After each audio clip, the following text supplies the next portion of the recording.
1984 সালে সল্টলেক স্টেডিয়ামে প্রথম ম্যাচ হয়েছিল। শিল্ড ফাইনালে কার্তিক শেটের গোলে মোহনবাগানকে হারিয়ে চ্যাম্পিয়ন হয় ইস্টবেঙ্গল।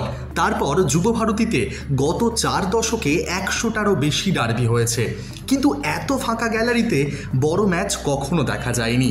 2012-13 মরশুমে রহিম নবী গ্যালারি থেকে ছোড়া ইটে আহত হবার পর আই লিগের ফিরতি ডার্বিতে টিকিটের দাম দ্বিগুণ করে দিয়েছিলেন অঞ্জন মিত্র।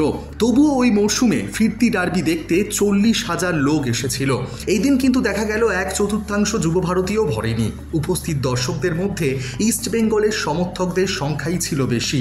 দুই দলের মধ্যে তুল্যমূল্য লড়াই হলেও সবশেষে এই ফাঁকা গ্যালারি নিয়ে সমর্থকদের মধ্যে একটা আক্ষেপ তো ছিল, পাশাপাশি ইস্টবেঙ্গল কোচ বিনো জর্জের মুখেও ছিল সেই আক্ষেপের ছোঁয়া।